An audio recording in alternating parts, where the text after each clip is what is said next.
With Madden 23's release just a couple weeks away, another annual outrage of Madden's changes, or lack thereof, that displays their incompetence and carelessness in newfound ways, each year is bound to happen. Sure, sometimes that hate for Madden is overblown, but when their strategy so deeply revolves around money, who can blame them? In this video, I want to expose Madden's callous, confusing, and sometimes beneficial changes from year to year for their last 15 entries.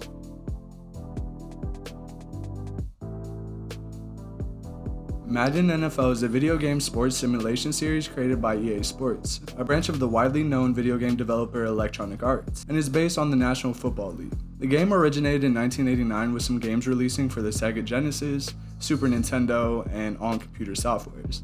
However, the NFL would agree to give EA their exclusive likeness rights for their players in 2005, so we can call that the real start of the Madden empire. Its namesake, Madden, comes from the name of John Madden, a Hall of Fame football coach and television color commentator. Madden's main allure comes from their innovative gameplay that tries to conjoin the realism of football and the arcade elements from video games. They gave players the ability to create and manage an NFL franchise, use different teams' playbooks, and play in their respective stadiums for their fans.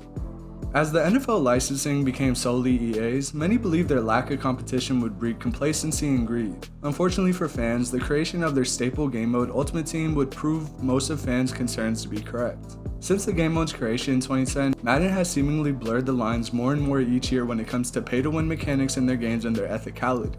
In result of this, Madden's profits have risen greatly over the past decade. Only issue, their gameplay innovation hasn't. In this video, I'm going to be tracking Madden's changes year by year since 2008 to see if fans' complaints about a lack of evolution and an indulgence in pay-to-win mechanics are well-founded.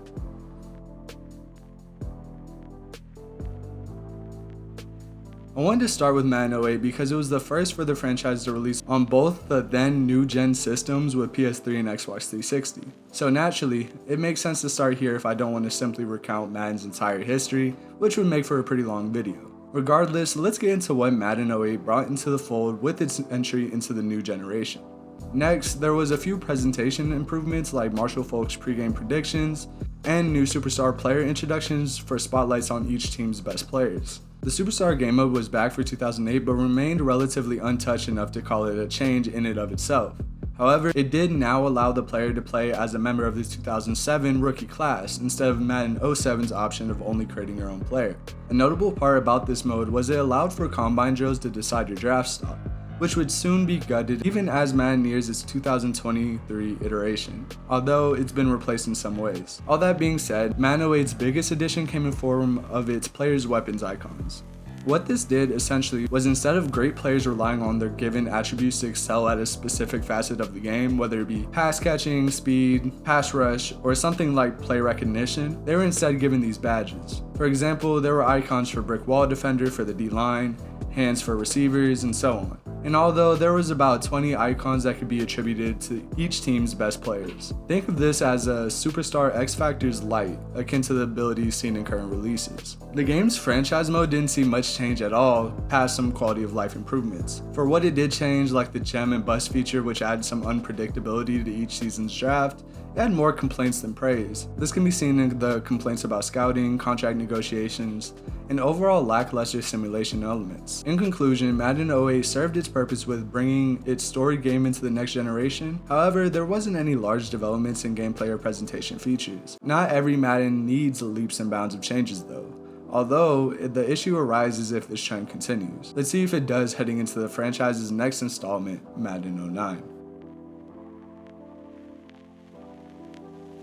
Unfortunately, Madden 09's changes were advertised as, quote, not taking chances with the formula that has proven so successful in the past. Kind of a bad omen in retrospect, but let's dive into the details before we write this one off. One of the big additions for this game was the creation of Madden IQ, which essentially was a dynamic difficulty setting that made the game easier or harder depending on your performance across 12 areas such as QB accuracy or run blocking. This was made to even the playing field for online match skill disparities, although much of the community collectively decided away with it as it wasn't necessarily accurate and therefore it became unfair in some instances. As for smaller features, of course the normal run-of-the-mill improvements to animations and graphics, but an actually slightly bigger move was their introduction of procedural physics, which allowed a player to break in and out of ball carrier moves even after they were performed. like going from a juke into a spin even when the juke wasn't completed all the way. Of course, this was the first edition of this system, so it didn't work as effectively as it would in the coming years, but it felt worthy enough to mention. Lastly, a highly controversial and quite unneeded feature came in the form of the introduction of EA Rewind. You may remember this, hell, I recall it bailing me out quite a few times. It's basically akin to when you're practicing a last second shot by yourself and you count down 3, 2, 1, he shoots. And then when you miss, you just reset the clock to 3 more seconds, miraculously. Well, for EA Rewind, imagine you had the opportunity to get a game-winning touchdown and it comes up incomplete. Well, just use EA Rewind. It will take you to before the play snap and let you redo the play. By now, you can probably understand why much of the core fanbase rejected this feature, as it took out some of the stakes game by game. But as for running games against the CPU though, it was a decent gimmick. In conclusion, another year came and went with minimal improvements, a worrisome trend for the franchise, and this was even prior to the addition of the Ultimate Team mode, which would debut in next year's installment. Even so, Madden did introduce some new ideas to the fold and basic enough improvements to get by with their $60 price tag. Madden 10's release was monumental for EA Sports for a lot of reasons. Sure, the aforementioned edition of Ultimate Team would spawn a worldwide phenomenon in the coming decade plus, but how about the first Madden game to feature 2 NFL players on its cover? Pretty cool, right? 2 of the predominant features advertised to the public for the new installment was a major improvement to the passing game and also the tackling. For passing, there was said to be a focus around making QBs perform closer to their stats and real-life abilities. People grew tired of seeing Tom Brady run around and throw 60-yard bombs, or less accurate QBs being able to dot up any coverage with exploitative wide receiver routes. Additionally, Madden added a new gang tackle feature that was supposed to make defensive players act more like a unit to help each other stop offense's best players. This feature was coined as Pro Tack and allowed for up to 9 players to participate in a single tackle. Another big addition for the game was the inclusion of an online league that players have been wanting for a while now. Well, Madden 10 brought those dreams to fruition with this game mode. While it came with its fair share of kinks to work out, players could finally operate a league together while playing, with players serving as commissioners, owners, coaches, even down to the individual player. Of course, I couldn't forget to mention the new Ultimate Team mode, which was introduced in this year's Madden. While this game mode has grown quite infamous over the past few years, it was the talk of the town and glowing light during this year's release. The mode operated along the same lines as it did today. You get a starter team and a binder full of cards, and the goal is to play the game and open packs in order to improve your players individually and earn coins to in turn get more packs and shop on the option block for more players. Madden was yet to discover the financial opportunities that could be found in this game mode, so this one was pretty well received. Just imagine the pull rates a decade ago.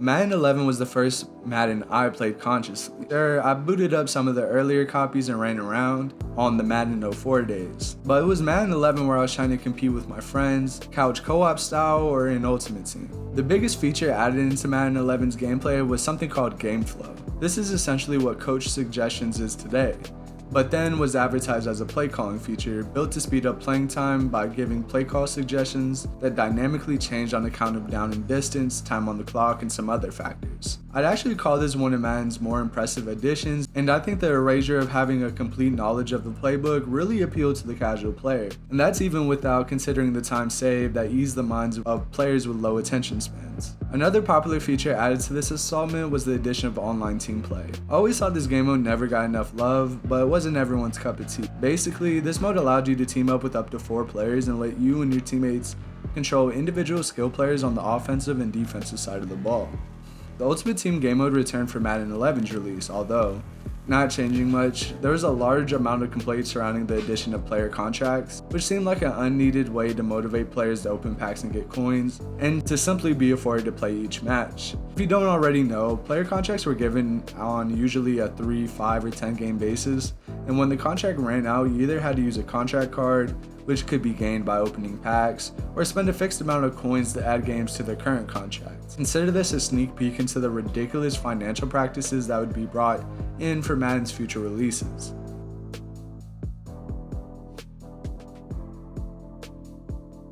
Madden 12 is largely believed to be the last good Madden, and the last release of the franchise that would prioritize developing gameplay and presentation over the Ultimate Team cash cow. Well, let us dive into the truth of that statement. This game didn't really bring anything crazy into the fold past the usual advancements and improvements, specifically found in their all-new collision system that would make points of impact like blocking and tackling even more realistic with over 100 new tackle and 40 gang tackle animations. Additionally, they advertised 100 new AI enhancements in an attempt to make computer defenses even more realistic. Of course, it's hard to measure how tangible these improvements were, but they headlined the changes nonetheless. Another heavyweight feature added into Madden 12 was the long-awaited inclusion of custom playbooks. While creating these playbooks still proved to be grossly complicated, the option was at least available now, which couldn't be said for the previous installments. Remember when I mentioned the issues regarding the franchise mode in Madden 08?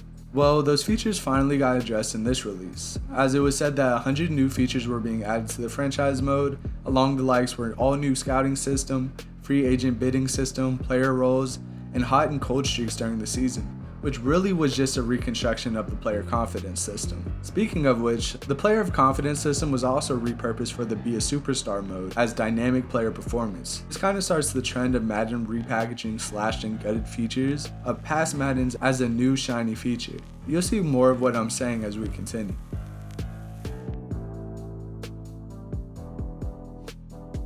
The difference between Madden 12 and 13 was incremental, but does far more than some of the other annual releases that we'll go over in this video. Madden 13's biggest changes were predicated on the passing game, and more importantly, brought a staple change to the game now called directional passing. To a certain extent, this already existed in the game, but 13 allowed for the use of high and low throws too, which brought directional passing up to a level more recognizable today. There was also a larger focus in differentiating players' animations for this year, which all QBs getting separate dropback animations, pass speed, play action handoffs, and more. This had a lot to do with the Infinity Engine 2, their quote, new and improved engine that was really just a slight improvement of their original engine, but noticeable nonetheless. This sounds redundant because of the expectation for Madden today, but a decade ago, this was big stuff. There was also an introduction of a new mode, Connected Careers, which essentially was just franchise, legendary players, and superstar modes all mushed into one and consolidated.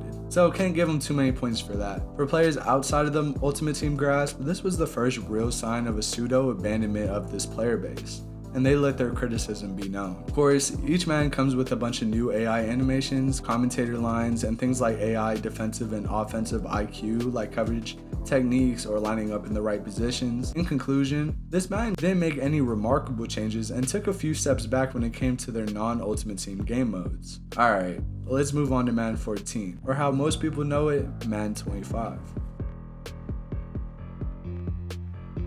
As Madden celebrated its 25-year anniversary with yet another annual release of their football game, fans circulated the game wondering what changes would be made for this year's installment, and its biggest change would come in form of their all-new engine entitled Unite. Madden advertised that this engine would make player movement even more realistic than ever, with all new collision and motion animations. In reality though, it came with its own performance issues but held its own in some regard. Additionally, Madden would do something that they would be known more and more for, bringing back a game mode that they had previously gutted in Owner Mode. If you recall correctly, this was a part of the franchise elements that was trashed in favor of their consolidated Connected Careers mode. Regardless, they were advertising their franchise mode heavily with their new feature of being someone along the likes of Jerry Jones, Bill Belichick, or Peyton Manning, that being an owner, coach, or player. The rest of the additions were subtle to say the least. It was knocked for being the Madden with the least presentation improvements in recent memory, but there were some inklings of admiration for their engine improvements with their new engine, Ignite. From my research, the big allure around this game was its realism, which just feels like a cop-out for a lack of innovation in gameplay or presentation to me, but to each their own. That being said, there was a focus around making the hit stick mechanic more viable, but I don't remember too much about if it worked or not. Maybe you can let me know. On to Madden 15.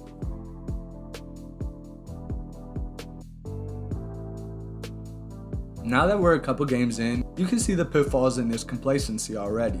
Ultimate Team had already been proving to be an unprecedented cash cow for EA, with their net revenue numbers over their Madden and FIFA Ultimate Team modes in 2015 reaching 587 million. For comparison, Madden was estimated to sell 5 million copies in 2015, which would have come out to around 300 million gross sales. So comparing that to 587 million just off of their Ultimate Team modes in 1 year, no wonder they got complacent, right or wrong. Even so, let's see what Madden 15 attempted to do different. A couple big things in Madden's advertising for the year came in form of their game prep and confidence elements that were being added.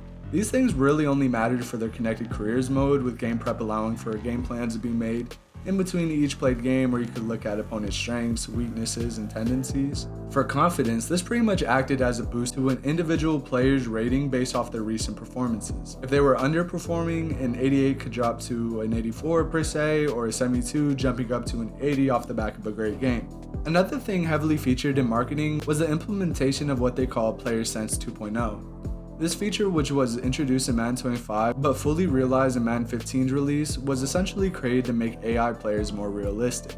Things like direction a defender was facing would affect how they would react to a pass play depending if they could see the ball, or they introduced something called a defender's cone, which acted exactly as it sounds, and if an offensive player was found within a defender's cone, they could perform a conservative tackle. Things like that. On the Ultimate Team side of things, same old for Madden here, although the addition of the Draft Champions mode would be a small silver lining in the greed-filled game mode. Other than that though, this was yet another Madden release which biggest allure, gameplay-wise, was predicated on it being, quote, the most realistic Madden yet. Well, I hope it would be, considering you guys aren't changing much else up. Let's see if this continues for Madden 16.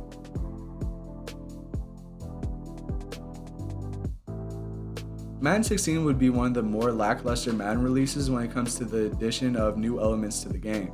That being said, it didn't come with nothing, so let's see what they brought into the fold for Madden 16. Firstly, their main allure this year was improvements to the passing game, which they coined Air Supremacy. This was said to revolutionize pass plays with 400 new catching animations, most notable of which is when a catch has multiple people involved in it, kinda similar to the introduction of the gang tackling system a few years back, this time just for catching instead.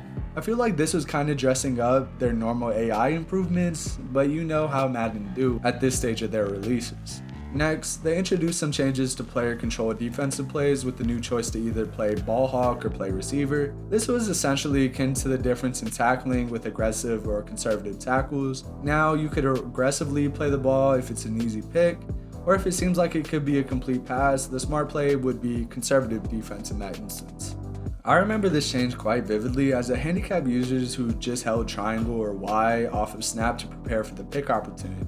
Now you had to wait for the pass to be thrown and then decide your coverage choice. I'd actually call this change one of Madden's bigger ones, but it's kind of both of indictment on the franchise and some praise as well. Madden also advertised added logic for quarterbacks, running backs, wide receivers, and defenders to better their eye tracking capabilities when the ball is in play. Although this was already a feature added in the previous games, so I'm unsure of its reasoning to be in promotional materials. Gotta fill up the back of the case with something, I guess.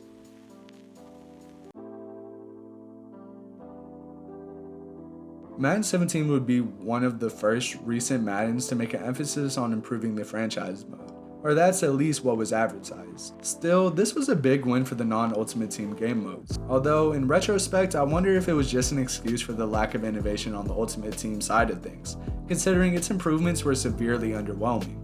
Regardless, let's get into it.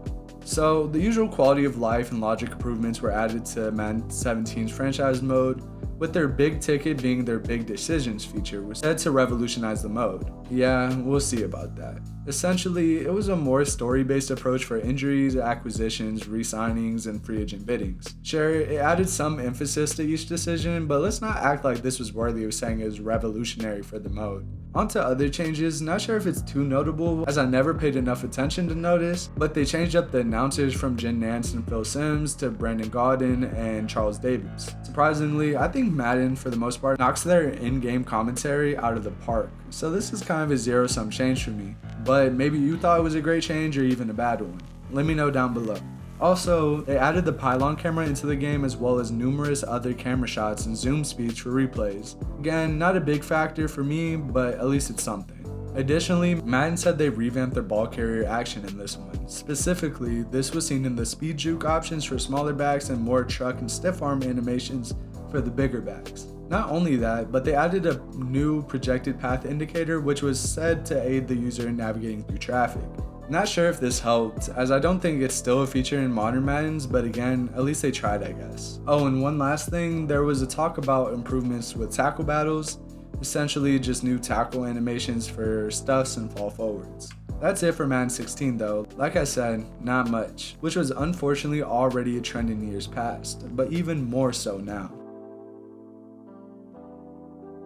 Madden 18 would change things up greatly compared to the previous year, however. Mainly, this came in form of their engine change from the Ignite engine to the Frostbite engine, most known for powering EA's Battlefield games. Anytime there's an engine change in a long-running franchise, it's going to change quite a few things up.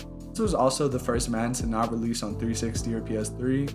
Not that much of a change game-wise, but notable nonetheless. Outside of the engine, the big new shiny thing was their competitor to NBA 2K's My Career mode, instead titled Longshot. It followed a set script with no creative player elements, and you instead followed high schooler Devin Wade. Because of the heavy story elements though, you could complete the story in a day or so, which disappointed much of the fanbase as they wanted to see a re-emergence of their Be a Superstar mode from years past. This Madden also tried to tie in their mobile version, titled Madden Mobile, but that wouldn't really amount to much. Additionally, Madden brought their team play feature into Madden Ultimate Team directly. This mode wouldn't really gain much traction though, but like I said before, it's an underrated mode in general. Really served no purpose being an Ultimate Team, however. That's it for Madden 18's changes though, aside from the usual gameplay and presentation improvements. Sure, this Madden did more than the previous year, but wasn't a showstopper as far as evolution goes. The new engine reached mixed criticism too, but that's a conversation for another day. Madden 19 saw the same rebranded motion improvements advertised to them. A trend thus far, I know, with their real player motion feature. What this did is add new animations for ball carriers to impact their step-to-step speed and how it affects contact. For example, a player would be more likely to truck a player if he had a 10-yard head start, rather than coming from the line of scrimmage. Or you would see improved effects to gang tackles where if your player was bigger, he would try to push the pile, or if he was smaller, he tried to wiggle out of the group. Real player motion also affected player speed and acceleration. Instead of just holding the sprint button when you get the ball, there was some viability to being patient and utilizing the sprint feature to boost in close quarter situations. But let's be real, spamming sprint was still the way to go for most situations. There was also the introduction of celebrations in a larger way than ever, with each player getting multiple options, including dances, spikes, signature, and team celebrations.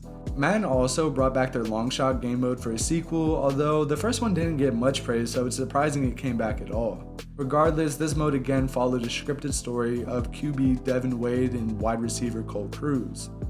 I do admit that they heard the criticisms for their short runtime and advertised a 4 times longer length to this year's story mode. A delightful change for the Ultimate Team side of things was the removal of contracts. It's crazy that this feature lasted up until Madden 19 after initially being added to the mode during Madden 11, but just goes that the complaints fall on deaf ears of Madden higher-ups. But let's not knock them for finally doing something good. So, good job, Madden. Franchise also got some love with this release in addition to player archetypes, and not the ones you're probably thinking about for Ultimate Team. Archetypes helped incentivize smart team building in franchise mode and honestly made things kinda interesting across the board in my opinion. For instance, instead of saving up all your XP to improve a couple, let's say route running attributes, you could choose a route running archetype receiver for your team and just improve his archetype, which would improve his route running across the board. A pretty rudimentary idea in hindsight, but this brought a lot more eyes and innovation into franchise mode. And last but not least, this was the first Madden to feature an earlier release date if you bought the ultimate version of the game. Not really that noteworthy, but boy do I hate this feature now, as it basically forces diehard fans of the game to get the most expensive version. Not a surprising look from one of the most greedy franchises in the industry. All in all, this Madden surpassed my expectations and actually did a lot of good compared to years past.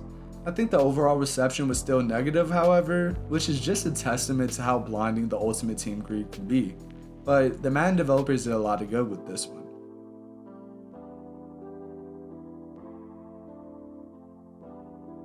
Moving on from 2019's release, I imagine the expectations were fairly high.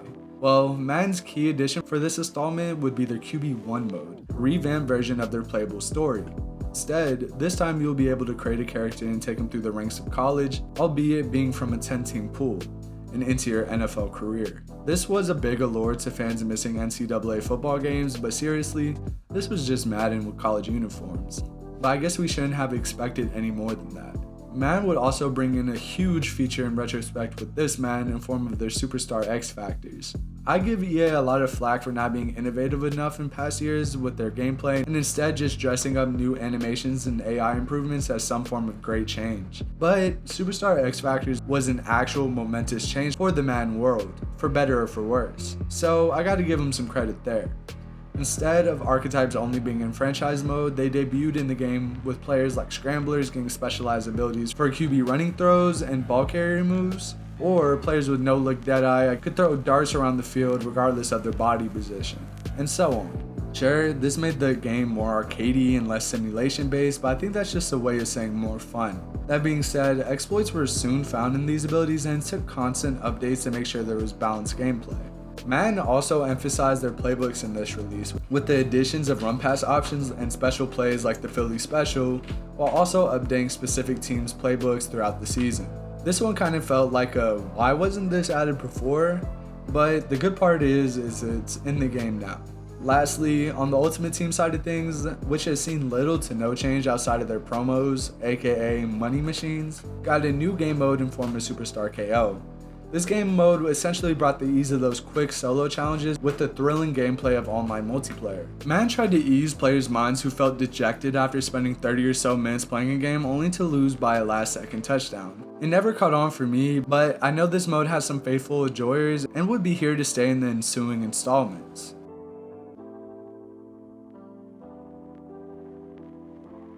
Along with it being the first game revealed on PS5 and SSX consoles, Madden 21 attempted to bring a couple new things to the fold. Much of the advertising around 21's release was about the new and improved skill stick.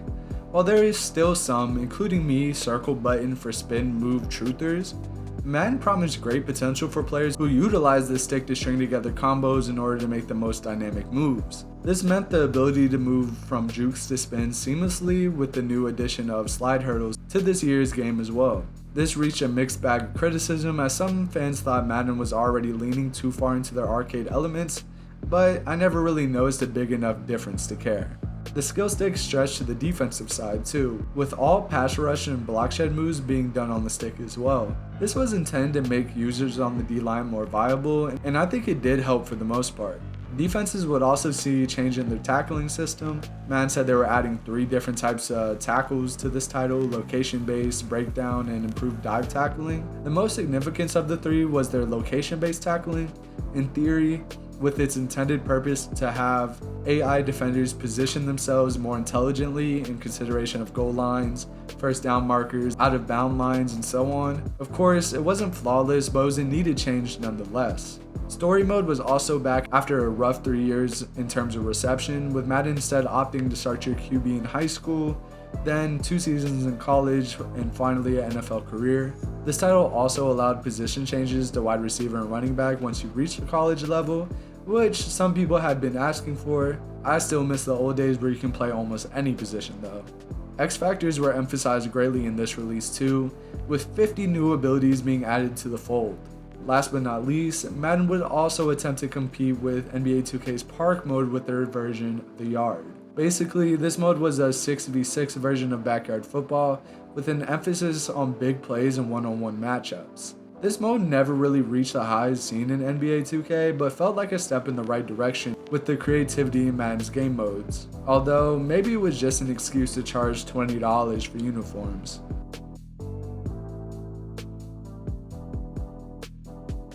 We finally reached Madden 22, the game that the Madden community has been given for the past year.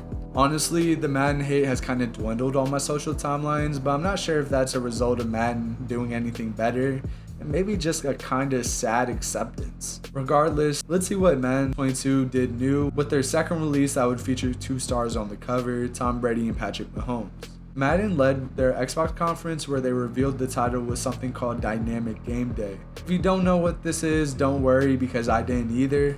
However, if you're curious, it's basically a database of info on how each team's fans, sidelines, and stadiums act on their respective game days, and they use that information to make their Madden gameplay more realistic. Sounds cool, but when you only have like 25% of your player base that can use the feature, I'm not sure how much credit I can give it. Madden's second iteration of the Face of the Franchise story mode would accompany this release as well. They really upped the ante on feeling like a superstar, with starting as a generational prospect and a bunch of high status training sessions with some of the NFL's biggest stars. Madden also introduced a defensive player option to the mode for the first time with the linebacker selection. Ultimate Team was now allowed for Superstar X Factors to be changed at halftime, but I never cared enough to do this. Even so, that was their shiny new addition to their Ultimate Team game mode.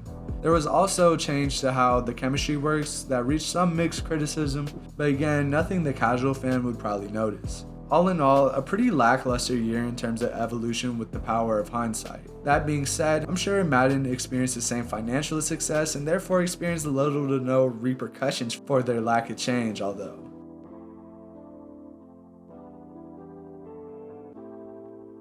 As we broach the end of the video, we finally arrived at the brand new title for the franchise, with Madden 23 releasing on August 19th, or the 16th if you want to spend the extra $30. Madden's advertising led with free agency for this installment, surprisingly.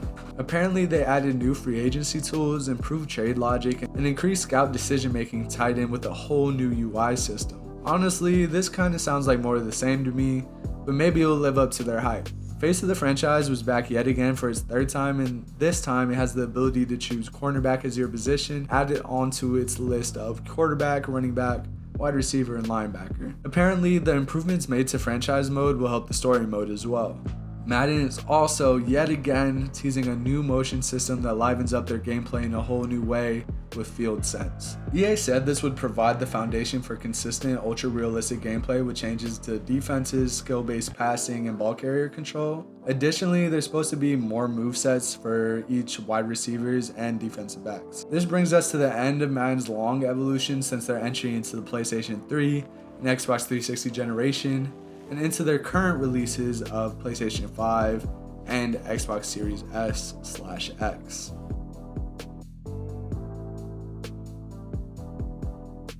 As we wrap up, we've gone over the highs and lows of Madden's evolution for their last 15 years of releases. I think the most glaring things I realized when making the video is the absolute commitment to dress up normal AI and animation improvements as revolutionary changes, with the new fancy title acting as a bow for it each time.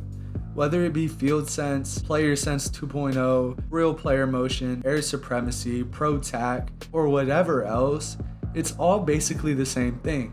The bare minimum AI and animation improvements, each with a new bow placed on it. Also, it was surprising to see the lack of innovation was there even before Ultimate Team's arrival onto the scene. That kind of brought me to the point where, maybe Ultimate Team isn't necessarily the issue, and instead it's the constant annual cycle of releases. To me, it seemed like there was about a 3 to 4 year stretch anyways between each successful big change in Madden's formula. So that basically led me to the point of confirmation that yeah, the annual releases of Madden just don't leave enough breathing room for evolution to be made on a year-to-year basis. That being said, I think Madden recently has been trying some interesting things, although most of them not reaching that good of reception. Still, I give them credit for bringing some new ideas to the fold.